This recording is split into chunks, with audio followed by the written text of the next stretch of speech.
all. This is Dr. Mubin Sayed. Welcome to one more show. So I believe that you are aware of the 99 million vaccinees study, which found slightly increased uh, adverse effects, some of them, and it also found two new ones too within that list of 13 adverse effects. What had happened was, if you are following this channel, I had done a talk about it, which made many people very angry. And then I took it down. Then I did another talk, which was the presentation of the study itself without any commentary from me, so that the listener, the viewer, you are not biased by my color. However, I still had some questions. And of course, as a healthcare professional, one of the avenue for me to figure out my answers was to first look at it by myself or to reach out to the researchers. So I did send an email to researchers, and they were kind enough to respond to me within one day.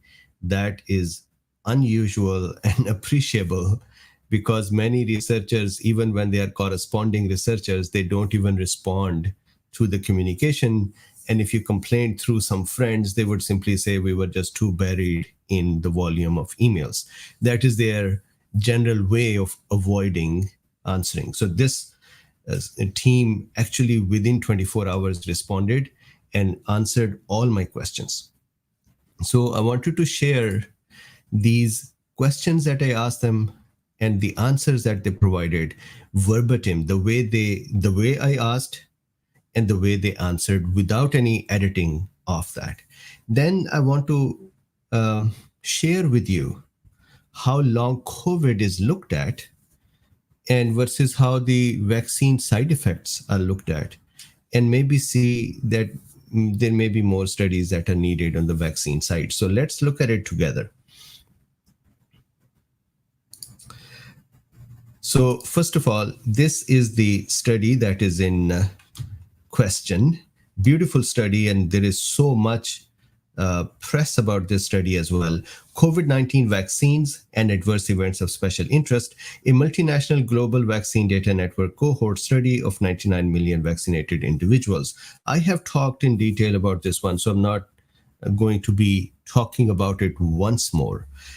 However, there are another number of studies, as you can see my tabs that are open here.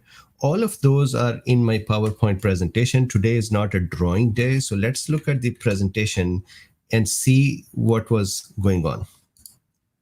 So this is a study. I reached out to their corresponding author, Kristina Faksova. And here was my first question through the email. The question was, here in the bold is a question: what was the rationale behind observing the potential AESI, adverse events of special interest, for 42 days and not more and not less? That was a genuine question, meaning I was not being facetious with them. I was not trying to find a conspiracy there. I was just curious at why 42 days? What was the rationale behind that? So they responded and they said, the rationale is that this is a period that is biologically plausible in the context of the immune response and sensitive enough to pick up acute signals. This emphasis is mine, not theirs. Acute signals. Increasing the period weakens our ability to detect acute reactions, which are the most biologically plausible. Having multiple periods in this study without specific hypotheses also further increases the risk of chance findings. So beautiful answer, and a very important revelation here. And that is that the researchers were looking for acute signals. Acute, I have a definition over here. When we study medicine, we are very quickly taught to understand what is acute, or diseases could be acute, or events could be acute versus chronic. So they are always in terms of acute or chronic to each other. So here, Wikipedia, and you can pick up any medical book and read it. The reason I have Wikipedia here, it's easily accessible, but a similar definition will be found in medical books as well. So they say over here, in medicine, Describing a disease as acute denotes that it is of recent onset. So please remember, onset is recent. It occasionally denotes a short duration. This also, so onset and then the length of the duration of the disease. So usually acute means it just happened and then it stayed for shorter period of time. That is the usual, and it is always in comparison to chronic. And chronic could be that it just happened, but now it is going on for months and weeks, months and years. So here, this was interesting for me to understand that they were looking for acute signals. They do not mention that in the study. So if I go to the study and I say, if I search for, let's say, acute, the acute is here, but this is acute disseminated encephalomyelitis, which is one of the signals that they found. But other than that, acute is not used. The reason I think it was a revelation for me was that I was looking at the study's result as the final deterministic result of what vaccine adverse events could occur. And I was not thinking about acute or chronic. So when I look at this response, to me, that means that they said within the duration of the immune system ramping up soon after the injection, what were the side effects that were seen? And I don't think that they were looking for long-term side effects. Now, we can't push one study or one set of researchers that are trying to answer one question to say they have to answer all questions. So maybe this was a decision to say, let's only look at acute, and we'll do a chronic outcome study later on. Or maybe this may be that they think there are no chronic outcomes, there is no long-term outcome, there is no persistent outcome. It may just be that they think the only outcomes could be acute, and that's why let's just keep ourselves within 42 days. So it is interesting. Then when they say this, increasing the period weakens our ability to detect acute reactions, which is correct. Imagine that there is a disease that is chronic, that is 3 months, 6 months, 1 year long.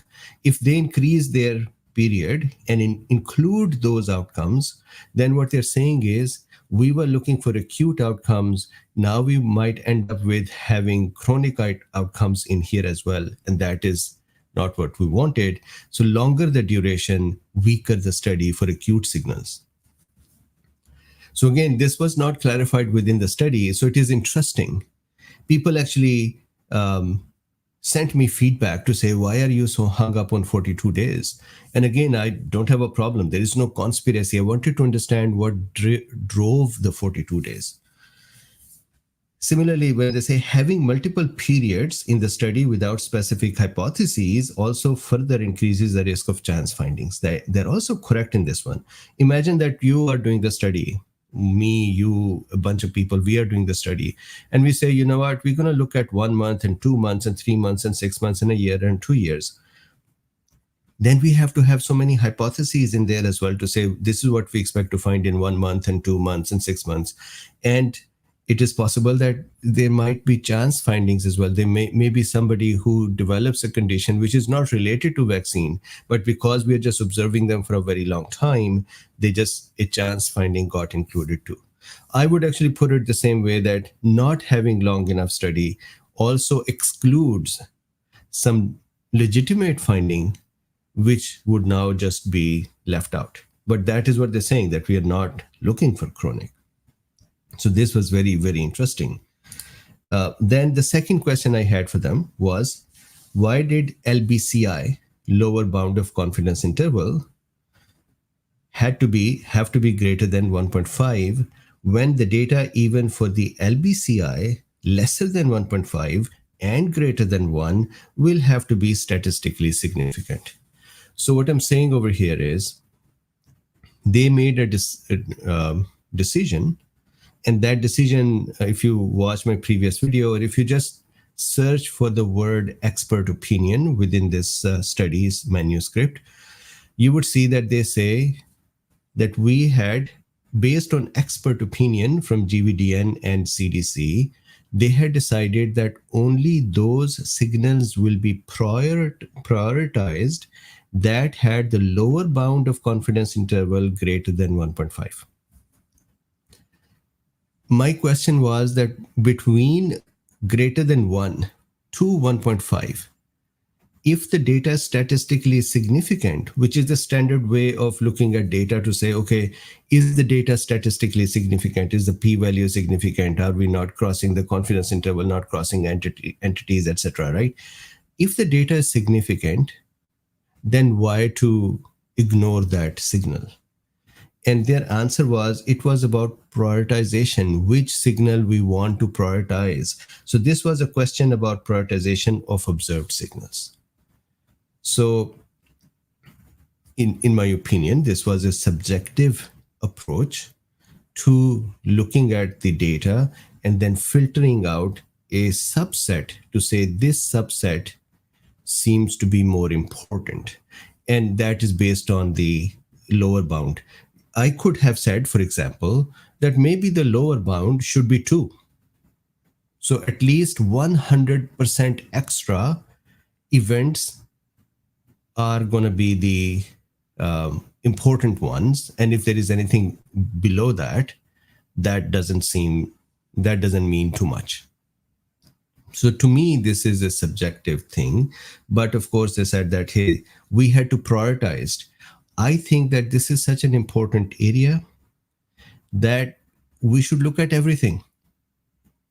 And then prioritization or not, that's a different discussion. But anyways, within the context of this study, this was their approach, and that is why greater than 1.5, but that 1.5 or greater than 1.5 was not based on some data. Instead, it was an expert decision.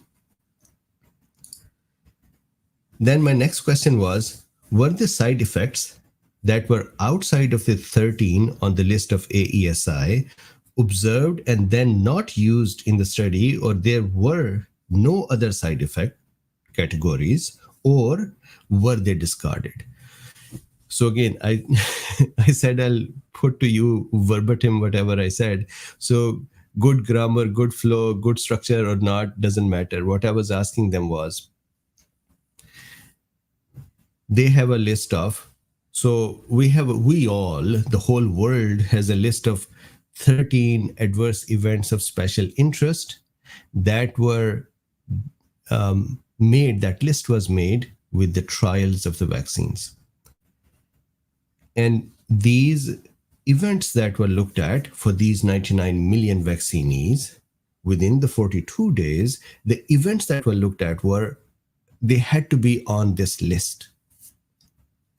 So my question to them was, what will happen if somebody had a side effect that was outside of this list? Will you ignore it? Will you count it? Or will you count it and then ignore it? And they responded and they said, the 13 were pre-specified, which we all know that is from the trials of the vaccines. It was said that these are the 13 that should be looked at or keep an eye on them. The 13 were pre-specified. We did not analyze outcomes and then discarded the results. So they said we didn't pick up more and analyze them and then threw them away that they were not 13. Our study can, of course, not speak to outcomes not included, but the outcomes cover well what we know about the vaccines today. So they said there may be other. We didn't even count for them. We didn't even process them. And our study was not meant to look for all of them. And I understand you can't push one study to go do everything. It is specific to do something and it is doing it. So here, my curiosity was, did you find something more than these? Did you find areas that were other than this? And they said, our list was this, and we stayed within this list.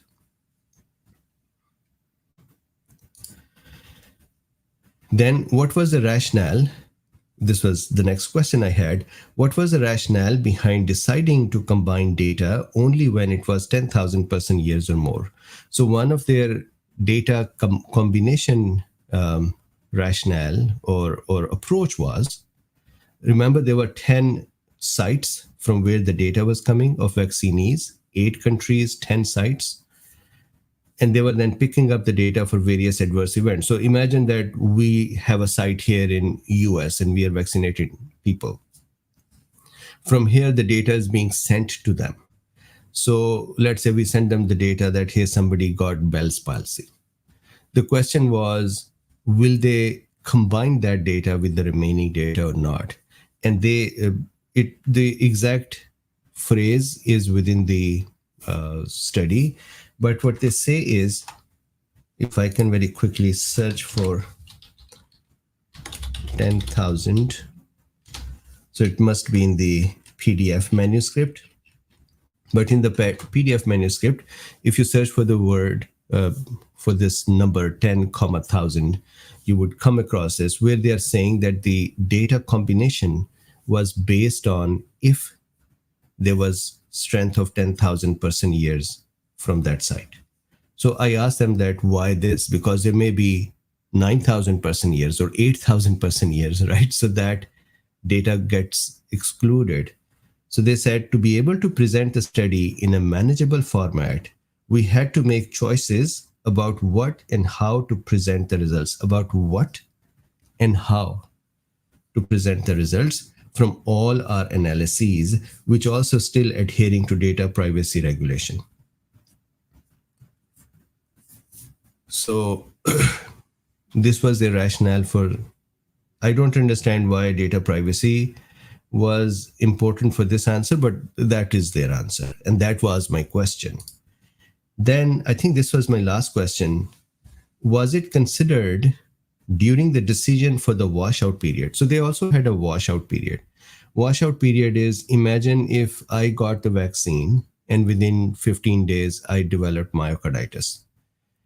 They will only count me if I did not have a previous, before the vaccine, 365 days, if during those 365 days I had not gotten myocarditis. If I had the myocarditis during 365 days, then I got it again after the vaccine, they will not count it.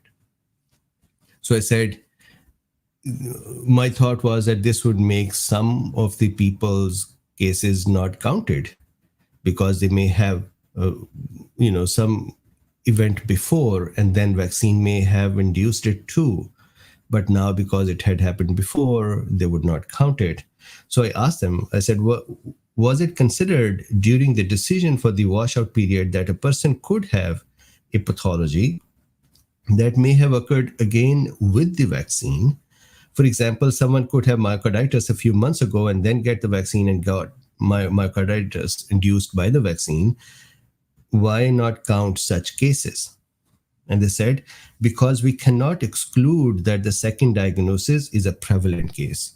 So they said that we could not say that the second event after the vaccine was actually just a previous event which just got diagnosed again. And because we could not exclude it, because of that, we just excluded these cases.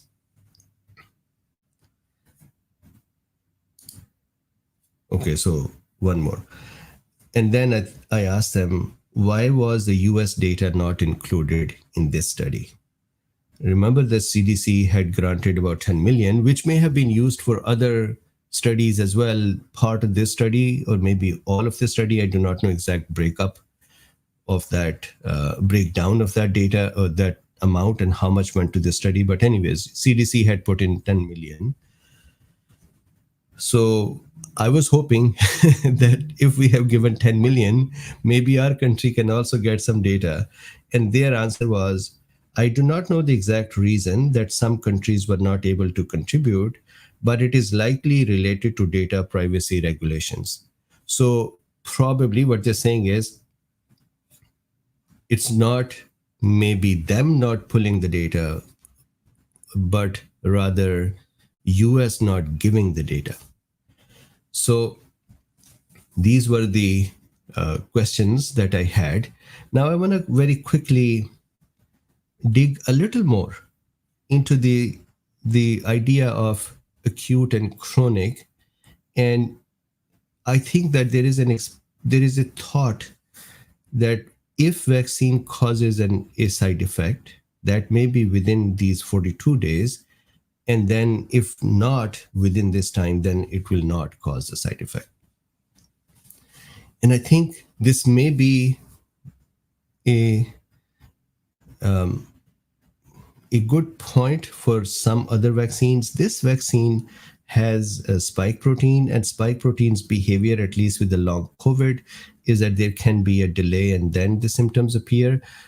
I do not have a backing up study to say, look, this happens, because there are less studies, decent, good quality studies for the vaccine side effects. There are studies like this that are coming out. However, I want to show you some long COVID studies and then some vaccine studies that are good quality studies that show that the vaccine based mRNA or spike protein is present in the patient's body for months after the vaccination. Now, does that mean that everybody would get the side effect? No, just like with the COVID, not everybody develops long COVID. And anyone who is going to say that long COVID is nothing but vaccine injury, you are wrong. So stop saying that. It just looks bad that long COVID is attributed to vaccine injury, vaccine side effect. Long COVID is long COVID. And that had been present even before the vaccines were started. So let's look at this. Long COVID. This is a study, I believe it was in Lancet. The references are here, and these are in the description of this video as well. This is a study that says long COVID is associated with severe cognitive slowing, a multi-center cross-sectional study. What I was interested in this was the following. Post-COVID-19 condition, often known as long COVID, and I'm going to back up for a second, January 25, 2024, so recent study, is a constellation of chronic symptoms that emerge within the 3 months after the confirmation of SARS-CoV-2 infection. So I completely agree that if somebody made this comment that Mubin is making a false equivalence of long COVID to vaccine side effect, I agree with that. What I'm presenting to you is that in this specific type of disease with these spike proteins, it is known that there can be a delay from the basic acute disease then to chronic disease. And maybe that happens with the vaccine as well. At least the observations are there. So here is a proof for the long COVID, 3 months. Then this is CDC. Long COVID, the links are down below. Long COVID or post-COVID condition about long COVID. They say here most people with COVID-19 get better within a few days to a few weeks after infection. So at least 4 weeks after infection is the start of when long COVID could first be identified. So for long COVID, we are saying, hey, 4 weeks after. Symptoms, and again, if you see here, people with long COVID can have a wide range of symptoms that can last weeks, months, or even years after infection. I feel that vaccine adverse effects should be looked at the same way. Although I found one study from Iraq, I believe it was, I forgot how much was the count, 2,000 people or something like that. And they said that we followed individuals who were vaccinated for 1 year, and they said we did not see any side effects to appear in them. I think that was a small study, and I would just leave it at that. Here, CDC is talking about long COVID and saying, well, this at least after 4 weeks, and then this can keep on going for years. So you would naturally think that any long COVID study will include 2-3 months after the event and then continuing. And in this manuscript, in this article that CDC has, they actually say this as well, that sometimes people may not have the symptoms of COVID, but still end up with the long COVID. meaning they have covered all aspects. I'm hoping at some point we'll do these studies for vaccine side effects too. So here is another study. This is 2020 November. So if you said, why did you bring up such an old study? The point is, we knew that there is an event and delay and then a re-emergence of another problem from 2020. So look at this. This study is from Iran, and it says delayed symptoms in patients recovered from COVID-19. The follow-up cross-sectional study was conducted in a referral general hospital in Tehran, Iran, from Feb to April 2020. 200 patients hospitalized for COVID-19 and were discharged were assessed for delayed symptoms 6 weeks after discharge. So Feb to April 2020, long COVID and delay is seen here, meaning it is a pathology that happens that way. Then here is another study published 13th January 2023 in Nature. Long COVID, major findings, mechanisms, and recommendations. In this manuscript, at the timeline, they say the onset and time course of symptoms differ across individuals and by symptom type. Neurological symptoms often have a delayed onset of weeks to months among participants with cognitive symptoms. 43% reported a delayed onset of cognitive symptoms at least 1 month after COVID-19, with the delay associated with younger age. So then the question is COVID vaccine side effect only possible within the first 42 days or maybe afterwards too? So we don't have a study of a good quality that can be used by mainstream to say, yes, it is possible or not. This is the first study coming out saying 99 million people, rare, very rare, or slight increase in AESIs. So is there a possibility that there may be something going on in the body that may in some people still cause side effects? So for me, presence of mRNA or presence of the spike protein for longer than 42 days may be an indication to say maybe there need to be studies for chronicity of this outcome after vaccine, the adverse events. So let's see if we can see such studies. So first of all, vaccination. In the US, so again, the link is down here. I took these charts today. Today is March 1, 2024. In the US, 81% of the population has received at least one dose. 70% of the population is considered to be fully vaccinated. Now, in 65 plus, so here this is the top bar, in 65 plus, more than 95% of the population is vaccinated. In 50 to 64, 95% of this population is vaccinated. So 50 onwards are 95% vaccinated, at least one dose. And then younger the population, lesser the vaccination. And there is a link in the description. You can go and check for the other as well. Now, here are some vaccine-related studies. This is actually a beautiful study. I talked about it. This was 17 March 2022. Immune imprinting, breadth of variant recognition, and germinal center response in human SARS-CoV-2 infection and vaccination. So what they did was, in this study, they compared the germinal center within the lymph node and their response to either the infection or the vaccination. What is interesting, it is a beautiful study. I talked about it separately. What I found interesting was, if you read the highlighted part here, mRNA vaccination stimulates robust germinal center containing vaccine mRNA and spike antigen up to 8 weeks post-vaccination in some cases. So of course, the side effects or the adverse effects that are kind of becoming more intense are not also in everyone. We can say in some cases, but then you can see that here mRNA vaccination stimulates robust germinal center containing vaccine mRNA and spike antigen up to 8 weeks post vaccination in some cases. So 8 weeks is greater than 42. I'm sure that there could be even larger time duration. So that tells me, that doesn't invalidate the study in my opinion. That just says this study has looked at acute signals. We should actually look at the more longer term or chronic signals as well and see if they are present.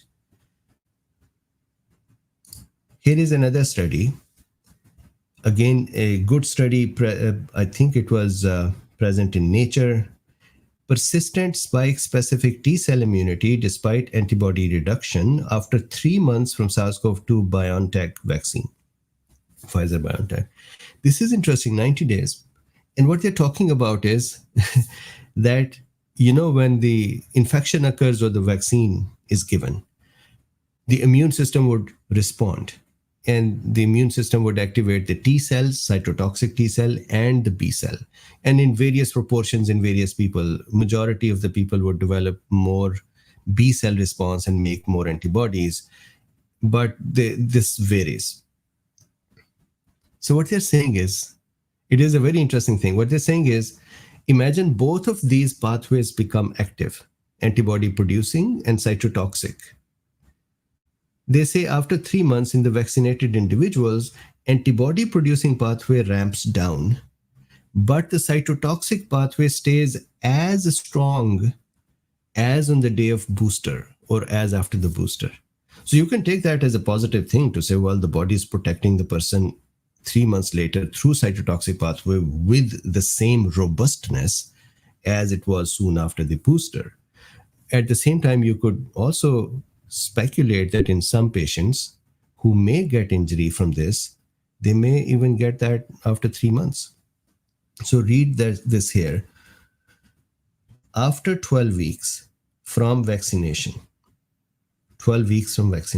the titer of anti-RBD antibodies as well as their neutralization function decreased, while spike-specific T cells persisted at the same level as soon after vaccine boost. Can you imagine? The spike-specific T cells persisted at the same level as soon after vaccine boost. They were so robust that even after 3 months, they were going strong. Now, that is a good thing in most of the people because it will protect them. But in some people, that can cause side effect. Of note, a correlation between cellular and humoral response preserved, suggesting a persistence of a coordinated immune response. They're talking this about 3 months after. Then here is another study, proteomic clinical application. I believe this was in the Wiley. The study is detection of recombinant spike protein in the blood of individuals vaccinated against SARS-CoV-2, possible molecular mechanism. I would tell you, I have actually done this study in detail as well in a separate video. I'll tell you, I'm not super convinced with their molecular mechanisms, and these are their hypotheses. So their hypothesis, your or mine, can be similar, but their data that they collected was very interesting. So here they're saying the study group from southern Italy was 40 subjects. 20 were vaccinated with the full cycle of mRNA vaccine as of April 2022, being part of the health sector, and 20 were unvaccinated with negativity of COVID-19 to nasopharyngeal test. The PP spike fragment. So if you see here, the specific PP, that is proline. Remember that the spike proteins for that are generated by vaccine, in majority of the vaccines, these are locked. There is a proline lock that is applied so that they stay in one state. So you can then detect those spike protein because of their locks and differentiate them from the virus-generated spike protein and say, oh, this is coming from the vaccine versus this is coming from the virus. So here, the specific PP spike fragment was found in 50% of the biological sample analyzed. This presence was independent of the SARS-CoV-2 IgG antibody titer. The antibody titers had a geometric mean of this. The minimum time of PP spike, that is vaccine generated spike, was detected was 69 days after vaccination, while the maximum time was 187 days. So if somewhere there is vaccine generated spike, I'm going to now speculate, and my speculation could be totally wrong as well. These researchers speculated too, and I'm not convinced. So I don't expect you to be convinced with mine, but it is possible that somewhere the mRNA is sitting and helping produce more spike. Or it is possible that some tissues have the spike fragments stuck in their cells and they're just running around with those fragmented spike pieces. And new spike is not being made, just the previous spike trash is sitting there. There may be more possibilities which I do not know. But at least you can see that here it's a vaccinated group and they have spike protein in them and vaccine specific spike protein in them. And look at the number of days, 69 days or 187 days. Then here is another study. This is printed in American Heart Association. This is circulating spike protein detected in post-COVID-19 mRNA vaccine myocarditis. So those patients who did develop myocarditis after mRNA vaccine, they say that we see spike protein in their blood. And here, this was a nice, beautiful, long study. I remember I have discussed this one in the past as well. The only interesting thing here, in contrast, both free and antibody-bound spike, which was detectable only in patients who developed vaccine-induced myocarditis, remained detectable up to 3 weeks after vaccination. So this 3 weeks stays within the 42 days period. But still, the point is, if the vaccine spike is here and that causes myocarditis, then if the similar spike is out there for 90 days or 160 days, maybe in some people that might. Again, I don't have a study to say this happened, but I'm just showing the studies that just like long COVID, in case of vaccine as well, there can be presence of these antigens and mRNAs for longer time. So this is the discussion.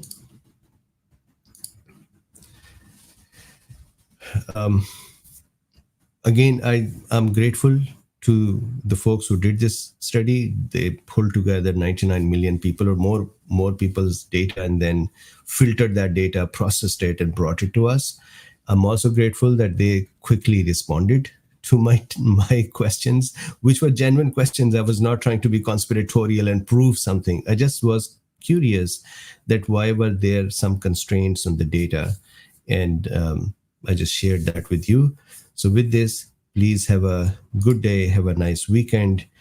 Support this work if you can. There are links in the description. I think this work can continue only with folks who support it. But anyways, if you can support it, please see the links in the description. And I would see you again this evening. Paul would present the COVID stats, and then you have a nice weekend. Bye for now. And comment on the video. That would also help. Like, subscribe, and share too. Bye for now.